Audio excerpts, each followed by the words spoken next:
አሁን የተሰጣችሁ የዳናችሁበት የተቀበላችሁበት የጠራችሁ ወደ ልጁ ስጠራ መጽሐፍ ቅዱስ ሮሜ ላይ እንደዚህ ይላል አስቀድሞ ያወቃቸውን የልጁን መልክ እንዲመስሉ ወስኗል ይላል። አንድ ሰው አማኝ ከመንፈስ ቅዱስ የሆነውን ያንን ከእግዚአብሔር የሆነውን ሐሳብ ለማድረግ የሚያደርጋቸው ነገሮች አሉ። ይህንን ክፋትን በማስወገድ መንፈሳዊ ሕይወትን በተለያየ አቅጣጫ ማሳደግ እንዳለብን የእግዚአብሔር ቃል ይናገረናል። እኛን አማኞች በትጋት እውነተኛ መንፈሳዊ ነትን እንዲይዙ ያደርጋል። ይሄ ባህሪ እንዴት? ክርስቶስ ምንም ጊዜ እውነት የሆነውን ዕውቀት ወደ ክርስቶስ እውነትና ወደ ዕውቀት ማደግ እንድንችል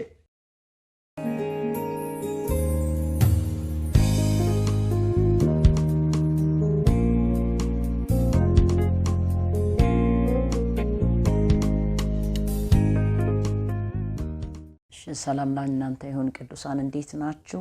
ዛሬም የእግዚአብሔርን ቃል ከእናንተ ጋር ምናየው ሁለተኛ ጴጥሮስ ምዕራፍ 1 ከቁጥር 11 ድረስ ያለውን አነብና በዛ ሐሳብ ላይ ጸልየን ጌታ የሰጠኝን መልእክት እናያለን። እንደዚህ ይላል።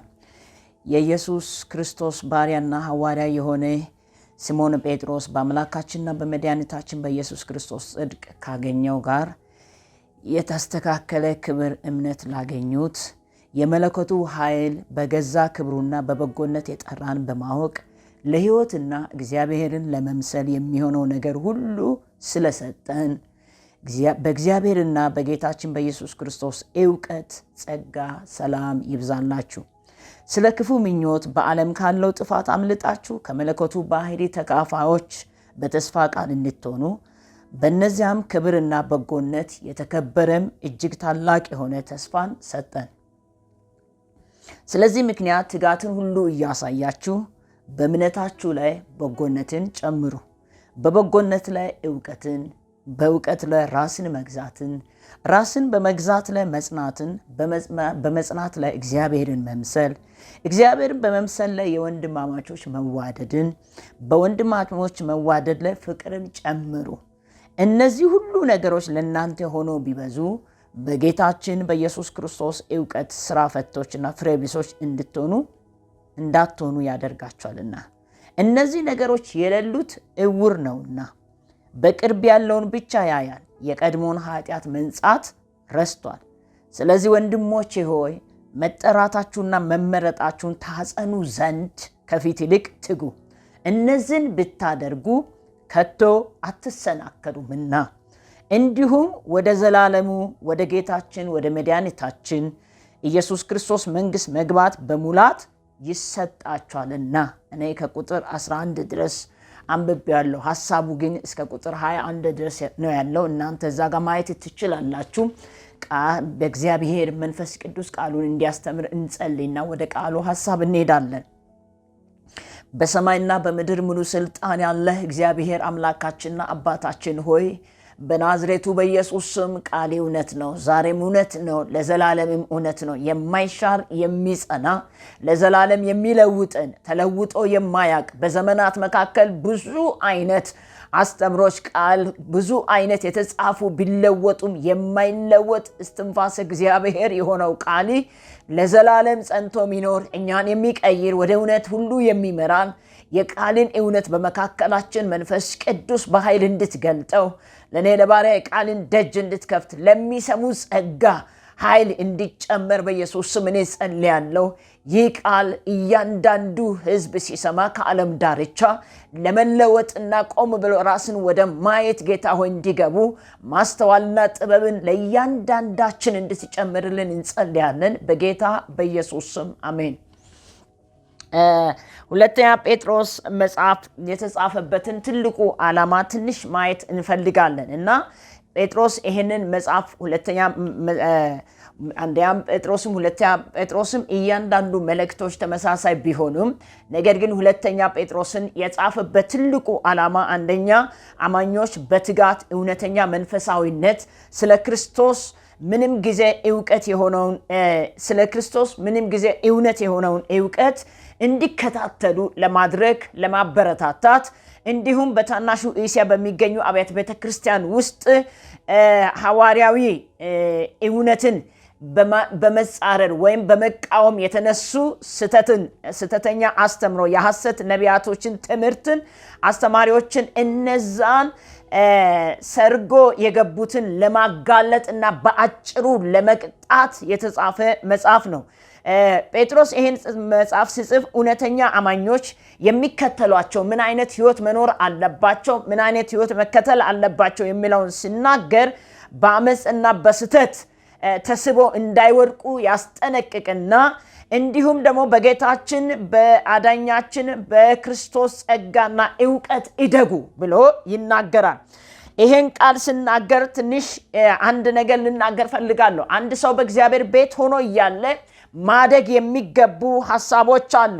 የዚህ ቃል ርዕስ የመለኮቱ ባህሪ ተካፋዮች እንሁን በሚል ርዕስ እናገራለሁ። እግዚአብሔር የመለኮቱ ባህሪ ምን ተካፋዮች እንሁን ወይም የእግዚአብሔርን ባህሪ ተካፋዮች እንሁን። የእግዚአብሔር ባህሪ ተካፋዮች ስንሆን በቤቱ ስንኖር መኖር ያለብን ባህሪው ምንድነው? ከእግዚአብሔር ባህሪ ውስጥ ምንካፈለው ባህሪ አለ፣ ማንካፈለው ባህሪዎች አሉ። ማንካፈለው ባህሪዎች ምንድናቸው?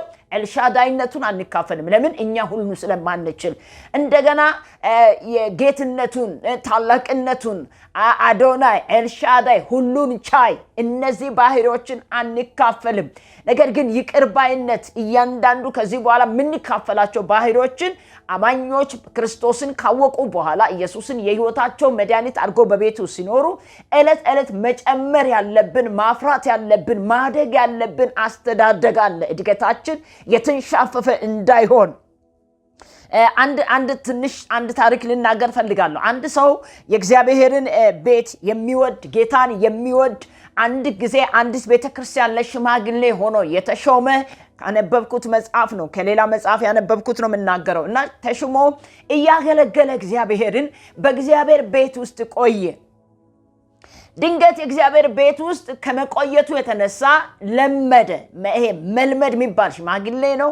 እያገለገለ ጌታን ይወድ ነበረ፣ ቤተሰቡን ይወድ ነበረና መልመድ ውስጥ ሲገባ ይሄ ለክርስቶስ ያለው ፍቅር ላለው ለክርስትና እውነት ያለው ማንነት እየቀዘቀዘበት ሄደ። እየቀዘቀዘ ሲሄድ ድንገት አንድ ቀን ከሚስቱ ጋራ ተጨቃጨቀ፣ ተጣላ። ስጣላ ይናደድና ቡና ቤት ይሄድና እዛ ይጠጣና ይሰክርና በብስጭት ይጠጣና ይሰክርና ከአንዲት ሴት ጋራ ያመነዝራል። በዛን ሰዓት መንፈስ ቅዱስ ይወቅሰውና መጥቶ እግዚአብሔርንም ሚስቱንም ኃጢአቱን ተናዞ ንስሐ ይገባል። ኃጢአቱን ተናዞ ንስሐ ከገባ በኋላ ይህ ሰው ድንገት ይታመማል። እየታመመ ህመሙ አልተው ሲል ሐኪም ቤት ይሄዳል። ሐኪም ቤት ከሄደ በኋላ ግን አንድ ነገር ነው ያደረገው። አንድ ነገር ነው። ሐኪሞቹ ነርሶቹ ከመረመሩ በኋላ በሽታው ይሄን ምስኪን ሰው እንዴት በሚሞት በሽታ ይታመማል ብሎ ሲነጋገሩ ያዳምጥና HIV ኤድስ እንደያዘው ተረዳ። ከዛም በኋላ ለቤተክርስቲያን ሽማግሌዎች ተናገረ እንዲጸልዩለት። በጣም በፈውስ የታወቀ አገልጋዮች ያሉበት የሚያውቃቸው አገልጋዮች ጋር ጸለየ። እሱም ደግሞ በብዙ ጸለየ እግዚአብሔር እንዲፈውሰው ንስሐ ስለገባ። ግን እግዚአብሔር አንድ ነገር አለው። 1 ዓመት ዕድሜ እንደሚኖር በምድር ላይ ተናገረው። ስለዚህ ይሄ ሰው 1 ዓመት ዕድሜ ሲኖር ምን ማድረግ እንዳለበት በዚህ በቀረው በተሰጠው 1 ዓመት ዕድሜ ላይ ምን ማድረግ እንዳለበት ማሰብ ይጀምራል።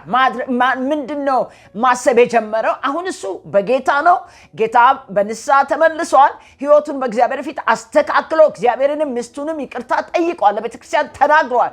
ነገር ግን ምን ማድረግ አለብኝ ብሎ ቁጭ ብሎ ሲያስብ አንደኛ እንደሱ በስተት መንገድ ሄዶ በኤችአይቪ በሽታ ያሉት ኢየሱስን ያላወቁት እሱን እንዲያውቁ ይሄ የዘላለም ሞት እንዳይካፈሉ፣ ሁለተኛ ልጆቹ ጤናማ የሆነ የክርስትናን ሕይወት እንደገና በመንፈሳዊነት እውነተኛ እግዚአብሔርን በመምሰል ያለ ሕይወትን ይዞ እንዲያድጉ እነሱን ልጆቹን ማስተማር፣ ለቤተሰቡ ደግሞ አስፈላጊው ነገር ማድረግ ጀመረ።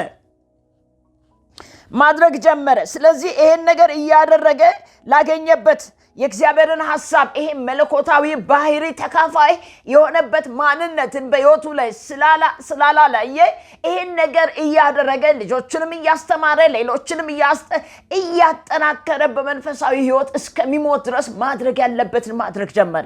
እንደዚሁም ጴጥሮስ ከዚህ ማደሪያ ሳልለይ የሚገባው ነገር ልንገራችሁ ይላል። መንፈሳዊ ልጆች የሆኑት ማደግ ያለባቸው በመንፈሳዊ ማንነት ማንን መስሎ ማደግ እንዳለባቸው የማን ባህሪ መካፈል እንዳለባቸው የመለኮቱ ባህሪ ተካፋይ ሆኖ እንዲያድጉ የእግዚአብሔር ባህሪ ተካፋይ ሆኖ እንዲያድጉ ይሄንን ባህሪ ስተት እንዳስጥል ይናገራል።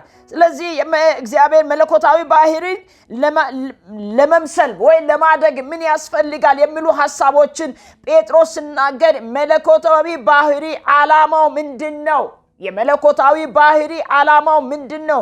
በእኛ ሕይወት ላይ ምን ያደርጋል? አማኞች በትጋት እውነተኛ መንፈሳዊ ነትን እንዲይዙ ያደርጋል። ይሄ ባህሪ እንዴት? ክርስቶስ ምንም ጊዜ እውነት የሆነውን ዕውቀት ወደ ክርስቶስ እውነትና ወደ ዕውቀት ማደግ እንድንችል የምናድግበት ምናፈራቸው ምንይዛቸው ባህሪዎችን በመያዝ እንዲሄዱ ይናገራል። ስለዚህ በታናሹ እስያ ላይ የሚገኙትን እነዛን የስተት አስተምሮ ሐዋርያዊን አስተምሮ የሚቃወሙትን እነዚህ ሰርዶ የገቡትን የስተት አስተምሮችን እነዛን ያወግዛል ጴጥሮስ። ለዚህ አማኞች በክርስቶስ ያላቸው እምነት ለማረጋገጥ በመንፈሳዊ ባህሪ ማደግ አለባቸው። አማኞች ሁሉ ጊዜ ማድረግ ያለባቸው በክርስቶስ ያላቸው እምነት ለማረጋገጥ በመንፈሳዊ ባህሪ ማደግ አለባቸው። እነዚህ መንፈሳዊ ባህሪዎች 8 እዚህ ጋር የተዘረዘሩ አሉ። ምንድነው? የሚጀምረው በእውቀት ነው። ማደግ መጀመሪያ በእምነት ነው። እምነት ምንድነው? እግዚአብሔርን እናምናለን፣ ክርስቶስን እናምናለን፣ እንከተለዋለን። ስለዚህ በእውቀት ነው። በክርስቶስ ልናምን የምንችለው ማንነቱን ለኛ የሚያደርገውን ካወቅን በኋላ ክርስቶስን ለማወቅ እሱን ለመምሰል ማደግ ዕለት በቤቱ ስንኖር አንለምደው ማደግ መንፈሳዊ ማንነትን ባህሪ መያዝ አለብን። መጀመሪያ ድነት በእግዚአብሔር እይታ መነጽር ምንድነው?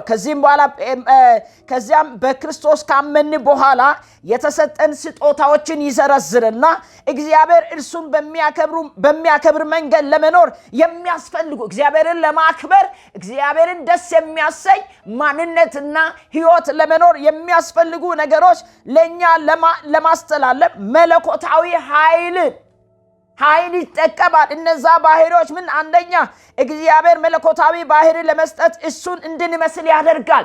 እኛ ውስጥ መለኮታዊ ባህሪ የሚሰጥበት ምክንያት ምንድነው? አንደኛው ሲባል እሱን እንድንመስል እሱን በመምሰል እንድናድግ ያደርጋል።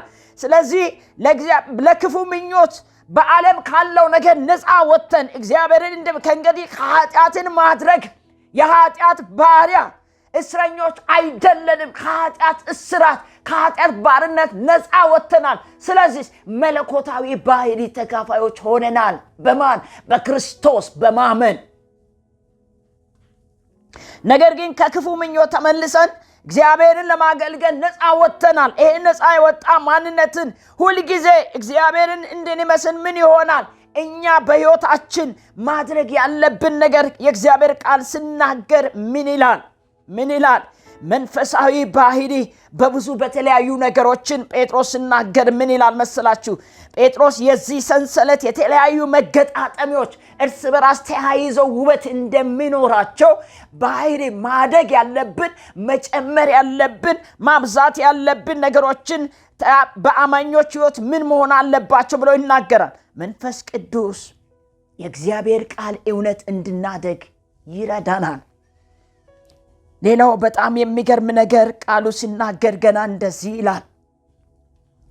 የመለኮቱ ኃይል በገዛ ክብሩና በበጎነቱ እየጠራን በማወቅ ለእውነትና እግዚአብሔርን ለመምሰል የሚሆነው ነገር ሁሉ ስለሰጠን በእግዚአብሔርና በጌታችን በኢየሱስ ዕውቀት ጸጋና ሰላም ይብዛላችሁ።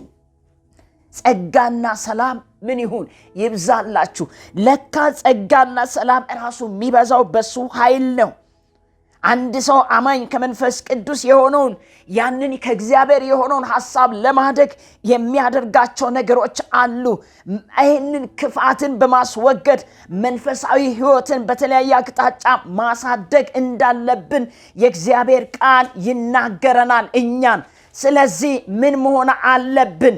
ከመለኮታዊ ባህሪ ተካፋይ እንድንሆን ምንድነው ባህሪው? ምን አይነት ባህሪ አለን? ስማ፣ የመለኮቱ ባህሪ ተካፋይ የምንሆነው ከእግዚአብሔር ጋር አንድ ስንሆን በቅድስናው ስንመላለስ ነው። የመለኮታዊ ኃይል ባህሪ ተካፋይ መሆን የምንችለው ከእግዚአብሔር ጋር አንድ ስንሆን ቅድስናውን ስንካፈል ነው። ይህንን መጽሐፍ ቅዱስ በተለያየ አቅጣጫ ላይ ይናገራል። ስለዚህ በእምነት ላይ ጨምሩ እያለ ቁጥር 5 ላይ የሚናገረው ምንድነው? መጨመር ያለብን ለመጨመር የሚያስፈልጉ ነገር መንፈሳዊ ረገድ አሸናፊዎች በእግዚአብሔር ፊት ፍሬያማ ለመሆን የምንጨምራቸው 8 የሆኑ ነገሮች አሉ። አንድ ክርስቲያን ማዳበር ያለበት በጎ ባህሪያት፣ አንድ ክርስቲያን ማደግ ያለበት ዕለት ዕለት መጨመር ያለበት ዕለት ዕለት በውስጡ ላይ እያደገ እንዲሄድ መፍቀድ ያለበት በጎ ተግባራትን እነዛ ሐዋርያው ጴጥሮስ ይዘረዝራቸዋል። ሙሉ በሙሉ እድገታችን ምን መሆን አለበት? በሙሉ ትጋትን ማሳየት አለብን። እነዚህ ነገሮች በሕይወታችን ላይ እንዲበዙ እንዲጨምሩ ትጋትን ማሳየት አለብን። ስለዚህ አማኞች ይህንን ለማሳየት ይህን ለማሳደግ ምን መሆን አለባቸው ሲባል አንደኛ ምንድነው ይሄ ባህሪ? መጽሐፍ ቅዱስ ላይ ምን ይላል?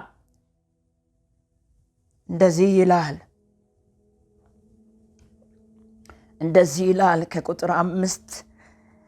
ከቁጥር 4 ጀምሮ ላንብብ። ስለ ክፉ ምኞት በዓለም ካለው ጥፋት አምልጣችሁ ከመለኮቱ ባህሪ ተካፋይ ከቃሉ እንድትሆኑ በእነዚህ ክብርና በጎነት የተከበረ እጅግ ታላቅ የሆነ ተስፋ ተሰጠን።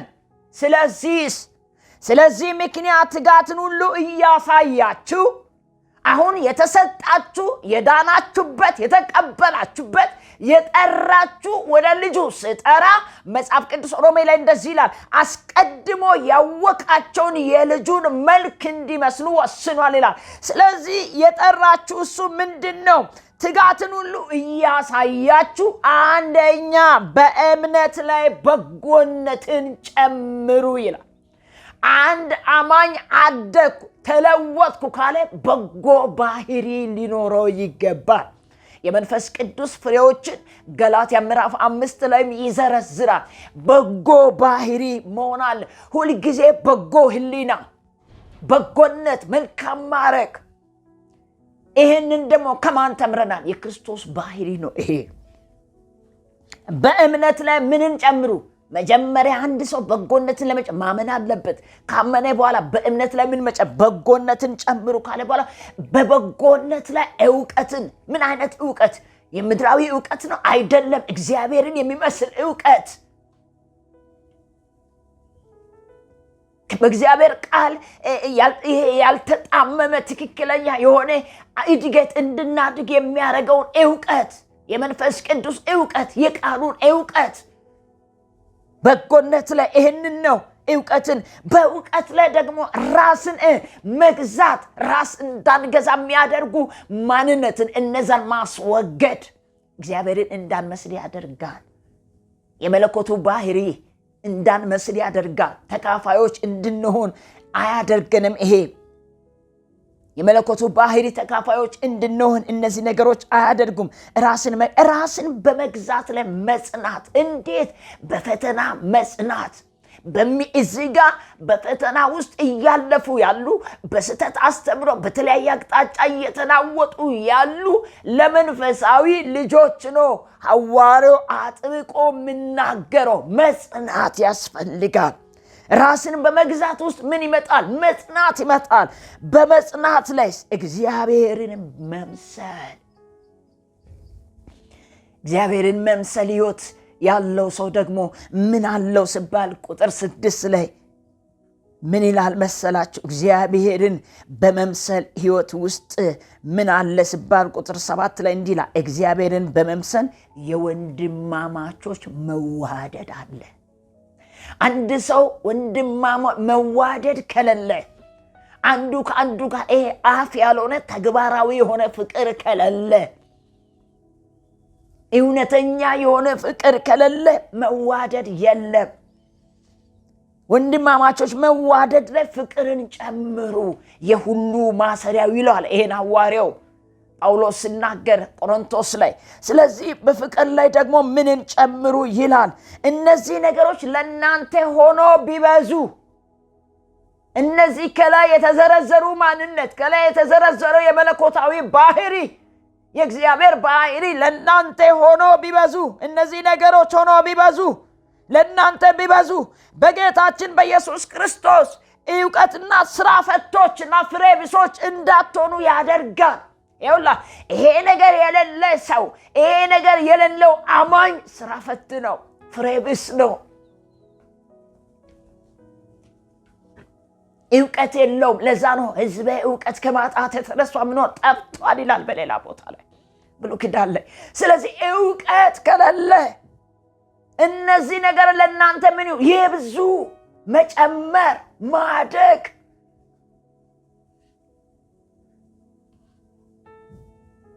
ፍሬ ቢሶች አትሆኑም ይልና በጣም የሚገርመኝ ነገር ቁጥር 9 ላይ እንደዚህ ይላል፣ እነዚህ ነገሮች የሌለው ሰው ምንድነው? እውር ነው። መንፈሳዊ ዕውርነት አለው። በጭፍን ነው የሚፈርደው፣ በጭፍን ነው የሚናገረው። ለጋሽ አይደለም፣ በጎ አይደለም፣ ፍቅር የለውም፣ መዋደድ የለውም። በጌታ የጸና ሕይወት ክርስቶስን የሚመስል ማንነት አይታየው የለውም። ስልቹ ነው፣ ይታክታል። መንፈሳዊነት ይታክቷል፣ ሕይወት ይታክቷል፣ ኑሮ ይታክቷል። መጨመር የሚባል ነገር የለውም። ቅድስና ሕይወት ብልሽነት ይኖረዋል። እውነተኛ መዋደድ በውስጡ እውነተኛ ፍቅር፣ በመከራ መጽናት የሚባሉ ነገሮች የላቸው። እውር ነው፣ በቅርብ ያለውን ብቻ ያያል። የቀድሞን ኃጢአት መንጻት ምን ሆኗል? ረስቷል ይልና ስለዚህ ወንድሞች ሆይ መጠራታችሁና መመረጣችሁን ታጸኑ ዘንድ ከፊት ይልቅ ትጉ። እነዚህን ብታደርጉ ከቶ ምን አትሆኑ? አትሰናከሉ። እነዚህ ነገሮች የሚያደርጉ አይሰናከሉም። ማሰናከያ የላቸውም። ኃጢአት አያሰናክልም፣ መከራ አያሰናክልም። እነዚህ ከላይ ያሉ የተዘረዘሩትን የሚጨምሩ በሕይወታቸው ላይ እንዲሁም ወደ ዘላለሙ ወደ ጌታችን መድኃኒታችን ወደ ኢየሱስ ክርስቶስ መንግሥት መግባት በሙላት ይሰጣል። እነዚህ ነገር የሌሉ ሰዎች ወደ መንግሥቱ የሚገባበት አቅም የለውም።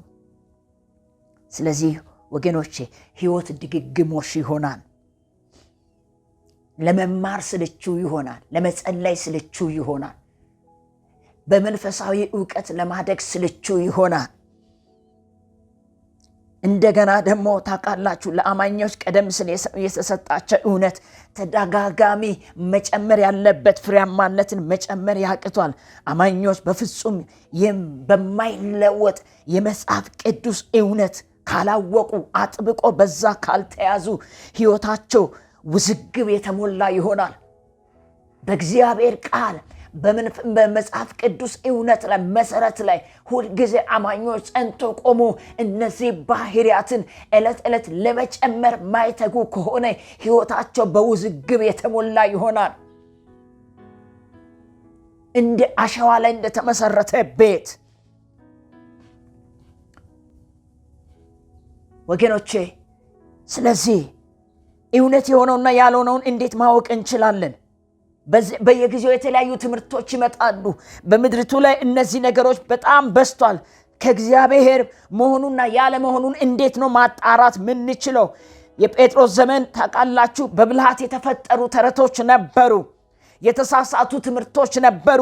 ጴጥሮስ ከእግዚአብሔር የሆኑ ነገሮችን ከእግዚአብሔር ያልሆኑትን ለመለየት የሚያስችል ሁለት ምንጮችን ይናገራል። ምንድናቸው? ከእግዚአብሔር የሆነውና ያልሆነውን ለመለየት የሚያስፈልጉ ምንጮች። በመጀመሪያ አይን ምስክሮችንን እኛ እውነተኛ የሆነው ነገር ስንናገር አይን ምስክሮችንን እውነት የሆነውን ከሱ ጋር የነበሩት የቆዩት ያወቁ አይን ፊት ለፊት አይተናል ኢየሱስን። አይን ምስክሮች ነን። ይሄ እውነት ነው።